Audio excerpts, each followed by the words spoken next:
Hola, hola, bendiciones para todos. Sea usted muy bienvenido o bienvenida aquí a su canal Agua Viva, la Gracia del Amor. Por estos días nosotros estamos estudiando en nuestro estudio temático sobre la gracia de Dios. Entonces el estudio se llama Creciendo en la Gracia. Basándonos en Segunda de Pedro, capítulo 3, verso 18, donde nos dice, crezcan en la gracia y en el conocimiento de Dios. Para nosotros los cristianos, de pronto la palabra gracia ya se nos hace algo conocida y sabemos que fue por gracia, que quiere decir un regalo no merecido, como la salvación que Dios nos dio a través de Jesús, su Hijo en la cruz. Sí, conocemos algo, el término de gracia, pero es algo muy pasajero lo que conocemos. Realmente si profundizamos en esta palabra como tal, gracia, nos sorprendemos en gran manera de tanto que hay que aprender allí y aplicar sobre todo. Entonces, bueno, vamos a orar para comenzar. Hoy vamos a ver otro aspecto del tema. Si usted no ha visto las anteriores, aquí en el canal de YouTube hay una donde dice listas de reproducción. Allí usted va a ver que dice creciendo en la gracia. Ese es el tema que estamos viendo y allí vas a encontrar los videos de lo que hemos visto hasta el momento. Sí es importante que en lo posible se ponga al día y bueno, vamos aprendiendo cada día más. Entonces vamos a orar para ver el tema de hoy. Señor, te damos muchas gracias, amado Padre Celestial. Gracias por darnos esta oportunidad de venir nuevamente a tu palabra. Rogamos que con tu Santo Espíritu tú nos guíes, hables a nuestro corazón, abras nuestro entendimiento y seas tú iluminándonos, Señor, con tu preciosa y bendita palabra. Aquí estamos dispuestos, te lo pedimos en el nombre de Jesús, que tu palabra sea prosperada en nuestras vidas, que podamos oír y hacer lo que tú hoy nos hables. Señor, necesitamos crecer en la gracia, necesitamos conocerte verdaderamente más y más. Deseamos con todo nuestro ser parecernos a ti. Ruego, amado Padre Celestial, que tú guíes mis palabras, que seas tú llenando mi boca, que sea tu Santo Espíritu obrando en cada uno de nuestros corazones y que seas tu Señor hablando a cada vida que se conecta. Te lo pido en el nombre de Jesús. Amén y amén. Muy bien, entonces les voy a compartir pantalla y vamos a ver por acá. El tema que entonces vamos a ver hoy es enemigos de la gracia. Hoy vamos a ver uno de ellos y es el legalismo. El legalismo, un enemigo, un asesino de la gracia. No sé qué tan familiarizada estás con este término de legalismo, pero hoy sí espero con la ayuda de Dios que nos quede muy, muy claro. Yo en lo personal no conocía mucho al respecto, lo que sabía era muy, muy por encima. Y ahora me quedo sorprendida de todo lo que el Señor nos enseña y la verdad me he tenido que arrepentir porque estudiando me he dado cuenta cuán legalista yo he sido. Entonces, siempre que leemos la palabra, debemos examinarnos a nosotros mismos. Ese es el propósito principal. Cuando leemos la Biblia o cuando escuchamos un mensaje de la palabra de Dios, primeramente es para examinarnos, para que la Biblia sea nuestro espejo y nosotros podamos ver cómo estamos frente a lo que Dios nos esté hablando, arrepentirnos, corregirnos y avanzar. Y también nos va a servir para identificar quizás si estamos bajo una cobertura con estas condiciones de legalismo y que sea Dios ayudándonos a tomar las decisiones que sean necesarias. Ok, dice, el legalismo ocurre cuando las iglesias usan la ley, o sea, la palabra de Dios, para motivar a las personas a hacer buenas obras o a exigir de sus miembros lo que no exige la Biblia. El resultado desafortunado es que las personas empiezan a ver su salvación no en términos de lo que Cristo ha hecho por ellos en la cruz, sino en términos de cumplir con esas exigencias. Es decir, a las personas legalistas llega un momento donde se les olvida la cruz. Es decir, llegan a creer, Sí, Jesús murió por mí en la cruz y gracias a ese sacrificio, él he sido salvo o he sido salva. Ah, sí, es verdad, la salvación es por gracia. Yo no lo merecía, pero a Dios le plació darme la salvación, ¿cierto? Entonces, es lo que nos dice la Biblia, pero se llega a un punto donde el legalista dice, ah, pero una vez tú recibes ese regalo, tienes que hacer diferentes obras o tienes que cumplir con estas reglas y estas normas para que puedas seguir siendo salvo, para que puedas continuar con esa salvación. Lo recibiste gratis, pero ahora es tu responsabilidad conservar esa salvación. ¡Ah! ¡Wow! Eso no nos lo dice la Biblia. Entonces, es cierto que si yo realmente soy salvo y he recibido ese regalo precioso y lo valoro, por gratitud y por amor, yo voy a tener buenas obras, voy a obedecer, me voy a esforzar en la gracia, me voy a esforzar para agradarle a Dios. Claro que sí, pero es por amor y gratitud, no es por miedo, no es por miedo a perder la salvación. Entonces, un aspecto de los legalistas es que nos dicen esto, y vamos a ir profundizando en la palabra, porque yo nunca jamás les voy a decir algo que esté en contra de la Biblia. Y si usted en algún momento lo considera así, yo le agradezco. Nuevamente les digo, ya se los he dicho en otras ocasiones, hágamelo saber, porque obviamente me puedo equivocar. Entonces usted me escribe con fundamento bíblico y me hace entender en lo que considere que yo estoy equivocada. Pero bueno, continuemos. Entonces dice así, las personas se les olvida lo que Cristo hizo en la cruz y ya empiezan a hacer, porque necesito conservar mi salvación, porque es que si no hago esto, entonces Dios no me va a amar, entonces Dios me va a despreciar, si no cumplo con estas leyes, estas normas. No es así.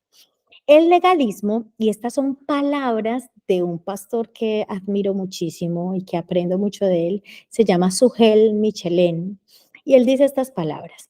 El legalismo es un mal que se disfraza tan exitosamente que resulta difícil de detectar antes de que sea demasiado tarde. El legalismo es una enfermedad, es una plaga que mantiene a muchas personas alejadas de Cristo. El legalismo impide que las personas puedan avanzar en su madurez espiritual. Se quedan niños. El legalismo es tan engañoso que muchas veces pueden confundirlo con la verdadera santidad. Ah, el legalista tiene mucha apariencia de piedad. Las mayores controversias de Jesús no fue contra los saduceos y los herodianos, que eran los liberales y los mundanos del momento en aquellos tiempos. No, Jesús les hablaba fuerte, directo, contundente a los fariseos. Con ellos contendía, a ellos los confrontaba y a ellos les decía, hipócritas, víboras, ustedes hablan y no hacen, aman la apariencia, aman el reconocimiento, en fin. Eso lo vamos a estudiar más en profundidad en el ayuno el viernes, el día de mañana con la ayuda de Dios. Entonces, Jesús les hablaba directamente a los fariseos. ¿Quiénes eran los fariseos? Los expertos, los maestros de la Biblia. Entonces, eso lo podemos ver en Marcos 7, versículos del 1 al 23. Usted va a ver la cantidad, el mensaje tan fuerte y tan contundente que Jesús le da a ellos. Hay dos tipos de miembros que producen las iglesias legalistas. Si usted va identificando, como a mí me pasó, de pronto que tiene esas características de legalista, como que, ay, sí, yo pienso eso, ay, sí, yo soy así, ¿cierto? Cuando usted lo identifica, bueno, primeramente, pues nosotros nos arrepentimos, le pedimos a Dios que nos ayude, y bueno, muy bien. Pero eso quiere decir que usted ha estado bajo una influencia o una cobertura legalista. Alguien le enseñó a usted eso. Entonces vamos a estudiar y vamos a ver, identificar cuando hay una cobertura o una congregación legalista. Estas congregaciones producen dos tipos de personas. Allí usted va a ver dos clases de personas. Las que se sienten desesperadas cuando se dan cuenta de su incapacidad de cumplir con las exigencias de su iglesia. Es decir, están allí en la iglesia, pero sienten ese peso, esa carga, siempre se sienten poquitos. Dicen, no, yo nunca voy a ser como Julano o como Julana. Mire, es que él sí ayuna, es que esa persona sí madruga a orar y yo no he podido, es que esta persona hace esto y yo no lo he podido hacer. Entonces son personas que se frustran y se sienten cargadas porque no llevan el nivel de santidad y de obediencia que aparentemente tienen los demás.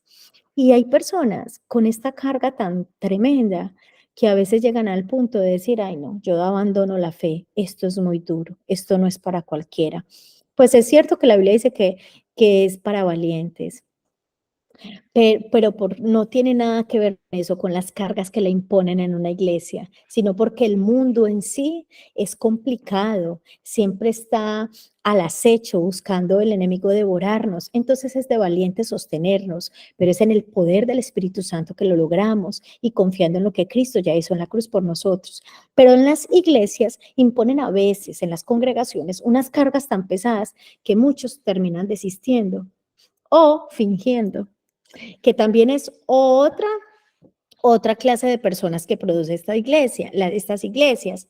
Aquellos que sienten que sí han cumplido con las exigencias y se sienten orgullosos y dependientes de su propia justicia. En este caso, ellos están rechazando el Evangelio. En el primer caso, los que se sienten desesperados y ven que, ay, no, yo no cumplo, ¿qué pasa con ellos? No conocen verdaderamente el Evangelio, no lo conocen. Conocen lo que le han enseñado sus líderes, pero realmente no conocen a Cristo ni han tenido esa revelación de lo que fue el sacrificio de Cristo. Y los que confían en sí mismos y se creen muy buenos y dicen, ay, yo sí cumplo con las reglas, yo sí hago esto, yo sí ayuno, yo sí hago obras de caridad, yo sí hago esto y lo otro. Entonces se creen buenos. Están estas otras personas. Y la Biblia nos dice que estas personas están, ¿qué están haciendo? Rechazando el Evangelio, porque están diciendo, no fue suficiente la cruz, yo también necesito hacer mis obras y gracias a esas obras buenas que yo hago, pues Dios me mira con agrado y merezco la salvación. Algo así. Entonces están rechazando lo que Jesús hizo en la cruz. La Biblia nos da muchos ejemplos, pero acá les tengo Lucas 11:46 en la versión Nueva Traducción Viviente. Jesús les habla a los fariseos y les dice, sí, dijo Jesús, ¿qué aflicción les espera también a ustedes, expertos en la ley religiosa? En la Reina Valera, en otra traducción que es muy conocida para nosotros también, dice, ustedes los fariseos, les espera una aflicción muy grande. Los fariseos. ¿Quiénes eran los fariseos? Expertos en la ley religiosa, maestros de la Biblia, los predicadores, los pastores, los líderes, los que enseñan la Biblia. Entonces dice, ustedes expertos en la ley religiosa. ¿Qué aflicción les espera? ¿Por qué? Porque aplastan a la gente bajo el peso de exigencias religiosas insoportables y jamás mueven un dedo para aligerar la carga. Les encanta imponerle a los otros qué deben hacer, qué deben cumplir, pero ellos mismos no lo hacen, son hipócritas. Jesús muchas veces los llama hipócritas. Aparte de eso, son indolentes, porque ven el dolor del otro, ven esas cargas tan pesadas y no dicen, venga, yo le ayudo. No, son personas que son felices señalando, juzgando y asimismo se creen muy buenos y exigen y demandan, pero nunca se ponen en el lugar de las demás personas. Amor no muestran para nada. Mira acá en Lucas 18, versos del 9 al 12, lo que dice. Aquí está hablando Jesús y dice, a unos que confiaban en sí mismos como justos, se creían buenos. ¿Y ellos qué hacían? Menospreciaban a los otros. Dijo también esta parábola. Dios les dice esto. Dos hombres subieron al templo a orar. Uno era fariseo. ¿Quién era el fariseo? Experto en la ley religiosa, experto en la Biblia. Uno era experto en la Biblia, era fariseo, y el otro era publicano, un pecador, alguien del mundo. El fariseo, puesto en pie, oraba consigo mismo de esta manera: Dios, yo te doy gracias porque no soy como los otros hombres, ladrones, injustos, adúlteros. Ay, no, no soy ni como ese publicano, el que estaba orando ahí al lado. Yo no soy como ese. Gracias, gracias porque no soy como ese. Porque yo ayuno 2 veces a la semana y doy todos los diezmos de todo lo que gano. Él se creía justo porque hacía buenas obras, supuestamente. ¿Y qué lo llevaba a eso? A menospreciar al otro y a decir: ay, gracias, yo no soy como Julano, como este que dice acá, roba, que es adúltero. Pero ahí estaba mostrando un pecado muy grave, que es el orgullo, el creerse más que el otro. Dios mío. Ok, el legalismo es un asesino de la gracia. Es que ni siquiera es un enemigo, es un asesino que va con toda a destruir la gracia de Dios. Irónicamente, muchas iglesias que creen claramente en el Evangelio de Cristo crucificado para el perdón de pecados pleno y gratuito, ellos mismos deshacen el mismo evangelio que predican por sus tendencias legalistas. Es decir, son incoherentes porque dicen: sí, Jesús murió en la cruz por nuestros pecados, recibimos esto de gracia, no lo merecíamos, éramos nosotros los que merecíamos la muerte, pero Cristo lo hizo en la cruz por nosotros para darnos salvación. Todo eso es cierto, pero irónicamente, enseñando tantas reglas, normas, prácticas, sacrificios que se deben hacer, dicen: tienes que hacer esto para que le agrade a Dios, para que conserves tu salvación. Entonces eso se llama incoherencia. Muy bien. ¿Cuáles son las diferentes maneras en que las personas ven a Dios? Esto es muy importante. Y examinémonos nosotros realmente cómo vemos a Dios. Entonces, hay personas que ven a Dios como un juez severo, que Él está atento a cada movimiento nuestro, esperando castigar nuestros pecados. Entonces se imaginan a un Dios airado en todo tiempo, mirando a ver uno en qué va a fallar para condenarlo. Otros ven a Dios como un Padre amoroso, que está dispuesto siempre a perdonarnos. Otros lo ven como un Dios distante, que no se interesa en su vida cotidiana, que está muy lejos, que yo no soy digno de que me mire, no, yo no le importo. De más que él sí va a mirar es a los legalistas, a los que hacen tantos sacrificios, como se mantiene ayunando y madrugando a orar, de más que a ese sí lo escucha, pero no, el Dios conmigo es un Dios muy distante, de más que no me voltea a mirar. Hay personas que dicen: no le importó a Dios. Otros que dicen simplemente: Dios no existe, ¿cierto? Hay otros que finalmente lo ven como alguien que nos bendecirá si hacemos lo bueno y nos castigará si hacemos lo malo. Ujú. Yo era una de estas. Yo tendía más a verlo así. Si hago lo bueno, él va a estar muy feliz conmigo, entonces tengo que hacer, hacer, hacer, hacer. Y si no lo hago, pues él va a estar enojado. Entonces aquí podemos ver las dos caritas.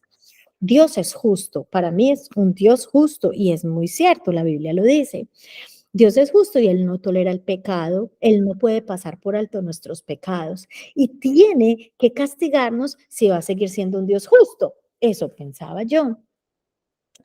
Pues la Biblia nos dice que sí, efectivamente Él es un Dios justo y Él sí castigó el pecado, claro que sí, pero lo hizo en su Hijo. Él no pasó por alto el pecado. Entonces, Dios es amor. Él castiga a su propio Hijo por nuestros pecados para no tener que castigarnos a nosotros. Entonces, aquí vemos dos aspectos, dos atributos de Dios, su amor y su justicia. Su justicia hace que Él diga: tengo que castigar el pecado. Claro que sí. Y la paga del pecado es que la muerte. Pero su amor hace que ese castigo lo dirija a su propio Hijo y no a nosotros. Entonces podemos ver a un Dios justo y amoroso que no pasa por alto el pecado, le inflige esto a su propio Hijo, la muerte por los pecados, y nos extiende a nosotros ese amor y esa gracia. No es que, él no castigó el pecado, no, él sí castigó el pecado, pero lo hizo en su propio Hijo. Y por eso es que ahora el Padre nos ve a nosotros a través de su Hijo, nos ve justos a nosotros. ¿Por qué? Porque nos ve a través de Jesucristo, los que hemos recibido a Cristo en el corazón como nuestro Señor y Salvador. Entonces veamos también que el legalismo es un ladrón. Es un ladrón porque roba el consuelo que brinda el verdadero evangelio a las personas. Y por esto caen en la desesperación, porque no pueden vivir a la altura de las exigencias puestas sobre ellos por su propia iglesia. En muchos casos se dan por vencidos, cansados de intentar cumplir con estas exigencias. Entonces roba ¿qué? El consuelo. También el legalismo es un ladrón porque le roba la gloria a Dios, que pertenece solamente a Él. Pasa por con aquellas personas que piensan que merecen el cielo porque lo que han hecho, por lo que han hecho por Dios, lo que hablábamos ahorita. Ah, sí, yo me merezco el cielo porque yo hago muchas buenas obras, yo hago muchos sacrificios, yo soy muy siervo o muy sierva de Dios, porque yo me mantengo al servicio de Dios, entonces, ay, sí, merezco el cielo por eso. No, no niegan a Jesús como su Salvador, pero están tan envueltos en su propia justicia donde la atención ya no está en Jesús, sino en ellos mismos. Piensan tanto en lo que yo puedo hacer, yo qué puedo hacer para ganar más la aprobación y el amor de Dios, lo que yo merezco por lo que hago. Entonces, no es así. También es un ladrón porque roba el evangelio de gracia. La gracia nos dice que nuestra salvación viene 100% de lo que ha hecho Dios el Padre por los méritos de su Hijo Jesucristo y no depende de mi comportamiento, de las buenas obras. No depende ni dependerá de nosotros. Eso de que usted va a perder su salvación. Si usted es realmente salvo, usted va a permanecer en Cristo y usted va a valorar lo que Cristo hizo por usted. Ay, es que uno no le puede decir a las personas que la salvación no se pierde porque entonces van a abusar de la gracia y van a vivir el libertinaje y van a hacer lo que quieran porque dicen, pues finalmente no voy a perder la salvación. Falso. Eso quiere decir que si a una persona le dicen, ay, la salvación no se pierde, entonces hace fiesta, ay, qué bueno, no se pierde, entonces puedo pecar todo lo que quiera porque la salvación no se pierde. Si una persona hace eso y practica el pecado y persevera en el pecado porque dice, pues la salvación no se pierde, eso quiere decir que esa persona nunca fue salva. Simplemente dijo adoptar una fe que realmente nunca permitió que Cristo le naciera en su corazón, nunca vivió un arrepentimiento genuino, nunca tuvo un nuevo nacimiento, vivió bajo emociones o lo que sea, pero eso quiere decir que esa persona no fue salva. Y la Biblia lo dice muchísimos textos que después si quieren les preparo una enseñanza exclusivamente hablando de esto, porque es muchísimo lo que la Biblia nos aclara al respecto. Ok, entonces, el libro de Gálatas fue escrito para defender el evangelio del legalismo de los judaizantes que exigían el cumplimiento de las leyes ceremoniales, además de la fe. Bueno, tú crees en Jesús, muy bien, pero es que también tienes que circuncidarte, pero es que también tienes que hacer esto y lo otro. No, solo con creer en Cristo era suficiente. Pero ellos le añadían otras cosas. En el proceso ellos crearon un evangelio que no era evangelio. Eso lo vemos en Gálatas capítulo 1 del 6 al 9. El legalismo es un peligro. Las personas se envuelven tanto en lo que ellos hacen por Dios. Ay, yo no tomo, yo no fumo, yo no bailo. Ay, las mujeres no podemos usar joyería, ni maquillaje, ni pantalones. Ay, yo doy el diezmo al Señor y hago muchas ofrendas y ayuno y hago todo esto.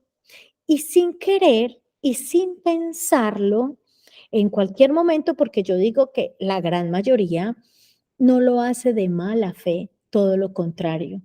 Es tanto el amor y la devoción que quiere hacer todo lo máximo por agradar, pero va distorsionándose de lo que es el verdadero evangelio, va distorsionándose de la palabra de Dios por seguir el ejemplo de lo que hacen esas otras personas o de lo que dicen. Entonces, le van a uno sin querer, como lavando el cerebro respecto a eso, y lo distorsionan a uno de lo que la Biblia realmente dice. Yo les confieso, y espero que este sea un testimonio que Dios haga algo realmente en sus corazones. Ay, Dios mío, yo leía mucho la Biblia, pero mucho, solo Dios lo sabe. Y me encanta desde el primer día que conocí al Señor, yo me quedaba hasta las 3 de la mañana leyendo la Biblia y a las 5:30 yo tenía que volver a levantarme para ir a trabajar y a mí no me importaba. Y mi oración era, Señor, que no me dé sueño, yo quiero más, yo quiero más. Y se despertó en mí esa hambre, lo cual es muy hermoso. Pero les digo una cosa, 8 años yo duré leyendo la Biblia, mucho tiempo en el día, muchos capítulos, y quedaba con información, con información. Ah, sí, eso está en tal parte. Ah, eso lo dice en tal versículo. Ah, esa es la historia de Julano en tal parte, y así. Y hasta me sabía de memoria muchos versículos, pero no los entendía. Y el Señor hablaba a mi corazón y me decía, lo leías con un velo en el espíritu. Leía, memorizaba, pero no entendía. Y la Biblia dice que leían con un velo. Así me pasaba a mí. Y hace va a ser 5 años que yo me vine a vivir aquí a Estados Unidos y empecé a tener una relación más íntima, más libre, más natural, espontánea con el Señor, no tan rígida, quizás como antes. Bueno, hay que leer tanto y tienes que subrayar tanto y uno era más como por agradar, quizás sin querer, como más por seguir la onda a todos, porque todos seguíamos como un régimen, por decirlo así, hay que hacerlo de tal, tal, tal, tal manera, y quizás nunca que aprendiste, que entendiste, que habló Dios a tu vida. No, cumpliste con rayar y con leer, con eso es suficiente. Entonces así me fui guiando yo, y así fui aprendiendo. Cuando llegué aquí y empecé hasta 3 horas con un capítulo, a deleitarme, a tomarme ese tiempo en libertad, sin pensar en tengo que rayar esto o lo otro, no. Me encanta rayar la Biblia, pero ya hago lo que verdaderamente Jesús, Dios me dice, bueno, esta palabra es importante, ráyala y tiene un propósito. Y bueno, es muy maravilloso. Realmente se iluminó la palabra en mi vida. Realmente la empecé a entender y yo decía: "Ay, ahora entiendo lo que esto quería decir", y yo me sabía hasta de memoria esto y no lo entendía. Y así poco a poco, apenas voy empezando a entender, pero de verdad que es tan, tan diferente cuando lo hacemos en el espíritu. Entonces sí, yo era una extrema legalista y aplaudía si otros hacían lo mismo que yo. Y si no lo hacían, los condenaba. Y mi motivación era hágalo, hágalo, hágalo como yo, mire, hágalo así. Así es que se tiene que hacer. No. Bueno, hasta con mi esposo llegué a cometer grandes errores al respecto. A decirle, tienes que madrugar a orar a la hora que yo madrugo. Y si no lo haces a esa hora, entonces a Dios no le agrada. No, es que bueno, hice muchas cosas que Dios de los cielos, ya le pedí perdón a Él y a Dios. Y ahora entiendo que la relación con Dios es muy personal y cada quien lo va a vivir como quiera, de una forma natural, genuina, sincera, y Dios va obrando en cada uno diferente, a diferentes ritmos. Claro que también de acuerdo a lo que la persona se disponga, pero no necesariamente los demás tienen que hacer las cosas como yo, no, jamás, jamás. Entonces el legalista es así, impone reglas y cargas muy difíciles de soportar. Y recordemos que la Biblia dice que Dios quiere obediencia antes que sacrificios. ¿Y de qué valen tantos sacrificios si yo no muestro el amor de Jesús? Entonces, ¿a mí de qué me vale ayunar, dar diezmos, dar 100.000 ofrendas y todo eso si no estoy mostrando el amor de Dios? Por ejemplo, si no estoy dando perdón, misericordia, gracia, de nada vale, de nada. Ok, entonces, estas personas, los legalistas, se envuelven tanto en lo que ellos hacen y se enfocan tanto en esas reglas, en esas normas, en esos sacrificios, que muy sutilmente empiezan a ver lo que ellos han hecho como la causa, o al menos parcialmente, de su salvación. La atención cambia de Jesús a ellos mismos.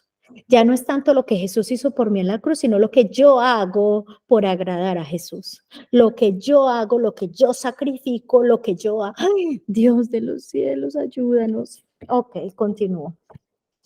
Hay dos sencillas verdades que nos van a mantener alejados del legalismo. Mantengamos esto muy, muy presente. Una, donde hay fe en Cristo, hay perdón. No es que hay fe en general, hay fe en muchas cosas, porque vale la pena aclarar también. Hay personas que dicen, yo le tengo fe a este santito, a esta virgencita, a esta herradura, a esta penca sábila, a este amuleto, le tengo fe. Bueno, hay gente que dice le tengo fe a muchas otras cosas o personas o no, nada de eso. Eso no es la fe verdadera bíblica que nos muestra la Biblia. La Biblia nos dice la fe única y exclusivamente en Cristo. No vale que usted diga, ay, pues yo sí creo en Cristo, yo creo en lo que Jesús hizo por mí, pero pues también creo en que su mamá, su abuela, su tío, su yo no sé qué, y hacen esto por mí y también me pueden interceder y también pueden ayudar. No, o sea, perdón si de pronto hiero sus sentimientos y si de pronto estoy siendo brusca al hablar, porque Dios dice que debemos hablar con gracia. Entonces hablo con amor, se lo digo con amor, pero también es como ese celo, porque es triste que su fe no esté únicamente puesta en Cristo. El único que se entregó en la cruz por nosotros fue Él, así que Él debe ser suficiente para nosotros. Cuando yo pongo mi fe en otro o en otra, que no sea Cristo o adicional. Ay, creo en Cristo, pero también en esto otro. Le estoy diciendo a Cristo que su muerte en la cruz no fue suficiente. Yo ya les he contado en otras circunstancias, pero ha sido como lo que más Dios me ha hablado a mí al respecto. Alguna vez mi abuela me decía, sí, yo creo en Jesús, pero también creo que en San Judas, un santo que ya creía. Y yo le oro primero a Jesús y luego a San Judas. Entonces yo le decía, abuela, a ver, si mi abuelito viene y te da un beso a ti, primeramente, y luego va y se lo da a otra mujer, ¿usted se siente feliz porque primero vino a dárselo a usted? No, cierto que no. Uno quiere exclusividad. Si realmente me ama, yo quiero y necesito ser la única en tu vida. Eso se llama fidelidad y lealtad, claro que sí. Cuánto más que Jesús dio su vida en la cruz, derramó hasta su última gota de sangre, recibió todo este castigo por amor a nosotros y nosotros le digamos no fue suficiente y también quiero creer en este o en esta. No, no y no. De verdad, con todo el amor se lo digo, arrepiéntase. Si usted está haciendo esto, pídale a Dios que le ayude a entender, que le ayude a entender el sacrificio de Jesús, que le ayude a entender ese amor tan grande que Él le tiene, que se lo demostró en la cruz. Y su fe única y exclusivamente debe estar en Cristo Jesús. Pídale, si usted lo ha hecho, pídale perdón y dígale que venga a reinar en su vida y que usted se dispone a conocerle, a vivir solo para Él, a estudiar su palabra, a vivir la fe verdadera, la que a Dios verdaderamente le agrada. Entonces, donde no hay fe, no hay perdón, la fe en Cristo. Donde no hay fe, no hay perdón. Las buenas obras no nos salvan, son el fruto de fe y una prueba de nuestro, y es una prueba de nuestro amor por Dios, lo que hablábamos ahorita. Y aún en nuestros mejores días no merecemos la gracia de Dios. Mira esto tan lindo. En nuestros mejores días, aunque tú hagas muy buenas obras, no mereces lo que Jesús hizo en la cruz. Jamás va a haber una obra tan grande que nosotros podamos hacer para que Dios diga, ay, sí, se merece la salvación. No, jamás. Nada. Ni en nuestros mejores días nos merecemos la gracia de Dios, la salvación. Pero incluso en nuestros peores días, aún así la tenemos. Aun cuando le fallamos, cuando pecamos, cuando nos enlodamos en el pecado, cuando estamos dándole la espalda a Dios, aún en medio de eso, clamamos a Él y sabemos que su gracia nos alcanza y nuevamente Él nos levanta, nos perdona, nos muestra el camino, nos restaura. Él es un Dios de oportunidades, Él es un Dios de gracia y de amor. Entonces, no porque hagamos muchas cosas buenas, ay, Dios me ama más o merezco la salvación. Y no porque haga muchas cosas malas o haya cometido un pecado muy grave, ah, no, ya no merezco que Dios me mire, porque a mí me pasaba eso. Cuando yo le fallaba al Señor, que le falló mucho, cuando yo le fallaba, ya me daba pena orar, ya no era capaz de ponerme a orar porque yo decía, no, ¿con qué cara? No, él debe estar enojado conmigo. No, y era esa acusación que la produce y la pone el mismo Satanás. Y se me olvidaba esa gracia, la gracia de él. Entonces, que no le pase a usted. Si usted le falla al Señor, claro, arrepiéntase y propóngase no volverlo a hacer. Pero corra a la presencia de Dios, confiese su pecado y confíe en que la sangre de Jesús le limpia de todo pecado. Él dice que si confesamos nuestros pecados, Él es fiel y justo para perdonarnos y limpiarnos de toda maldad. Corra a su presencia, reciba esa paz y ese gozo que solamente Dios nos puede dar. Pero no se esconda. A veces el legalista le cuesta cuando falla buscar a Dios porque se imagina que Dios está enojado. Así es. Y así es el legalista, pero ese no es el Dios que tenemos. Ok, al legalista le cuesta aceptar esto. ¿Qué es esto? Mira esta Biblia y mire todos los que tienen su manito ahí encima de la Biblia. Ahí podemos ver diferentes razas, religiones, personas que tatuadas, discapacitadas, de este LGTB, vemos diferentes ancianos, niños. Dios nos recibe a todos nos ama. Ahora, claro que a medida que conocemos de Dios, vamos entendiendo lo que Él espera de nosotros. Y claro que debemos abandonar el pecado. Y claro que debemos de llevar una vida de santidad, de agradarle, de obedecerle, de andar en su voluntad. Claro que sí. No estoy diciendo lo contrario. Pero no quiere decir que Dios va a desechar y va a decir, ay, no, tú no porque estás haciendo esto, ay, a ti ya no te quiero ver, esto no, Dios está siempre dispuesto a atendernos y a recibirnos a todos, mientras lo busquemos con un corazón sincero, arrepentido, donde le reconocemos nuestras faltas, donde le reconocemos que lo necesitamos, Dios va a estar complacido a todos. El legalista no acepta esto. El legalista, ay no, tienes que vestir así, tienes que hacerlo así, así en este lugar se hace de esta manera, al pastor hay que decirle sí y amén, y es lo que diga el pastor, es palabra de Dios, no puedes contradecirlo, aquí se hace lo que, no, hay como eso es como una dictadura, ¿cierto? A veces suele pasar, en algunas partes lo he visto y hay mucho desamor. ¿Cómo se habla en un púlpito de que hay que amar al prójimo? Y luego entre los mismos creyentes, los mismos líderes le dicen no le hable a Julano, no le hable a Julana, ay, es un rebelde, es una rebelde, y le inventan cosas, y ay, no, es tan triste, se ven tantas cosas tan difíciles a veces. Bueno, somos seres humanos y todos fallamos, pero eso es una muestra de cuánto nos falta, cuánto nos falta. Y si algo tiene que caracterizar a los hijos de Dios es el amor, el amor, el amor. Que Dios nos ayude a andar, como dice acá, Jesús nos llama a andar en la verdad de su palabra.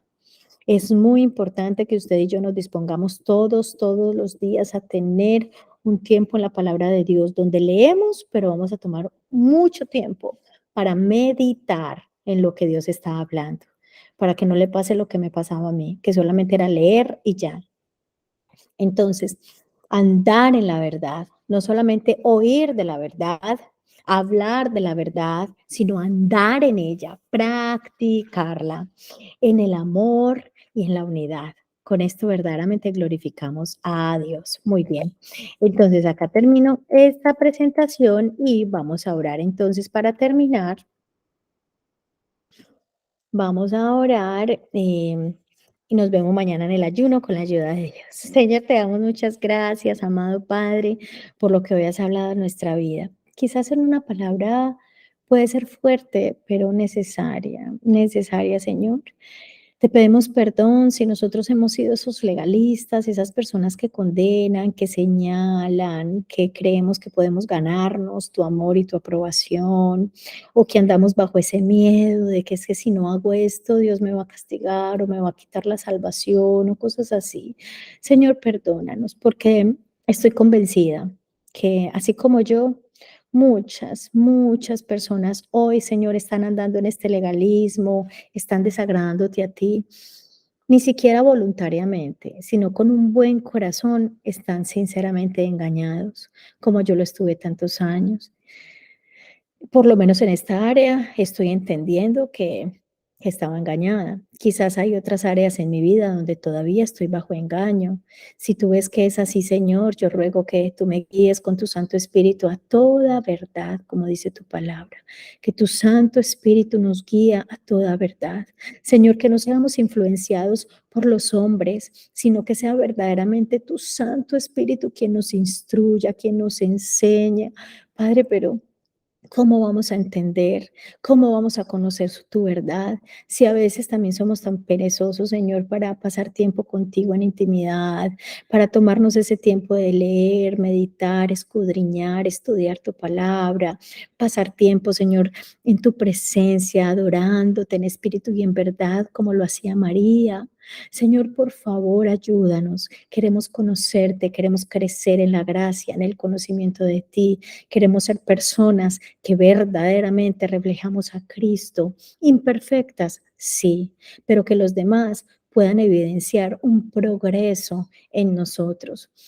Ante todo, Señor, ayúdanos a esto, a poder adornar el Evangelio, llevando una vida de coherencia, una vida de amor, una vida, Señor, que muestra el amor de Cristo principalmente, que andemos en unidad, porque es triste, Señor, que a veces eh, pues estamos en ti, somos creyentes, lavados con la sangre de Jesús, y a veces los de una congregación atacan a los de otra congregación o se critican entre sí. Yo misma he llegado a caer en este error y en este pecado y te he pedido perdón, Señor, y públicamente lo hago. Yo ruego, Señor, que tú nos ayudes a ser más misericordiosos y, y a ser reales contigo, sinceros, en lo que tengamos que arrepentirnos, Señor, corrígenos. Te lo pedimos en el nombre de Jesús y te damos gracias, amado Rey de los cielos, en el nombre de Jesús. Amén y amén. Bueno, Dios les bendiga, les amo mucho. Nos vemos mañana en el ayuno, viernes de 8 a 12. Estamos también conectados por acá por YouTube. Bendiciones.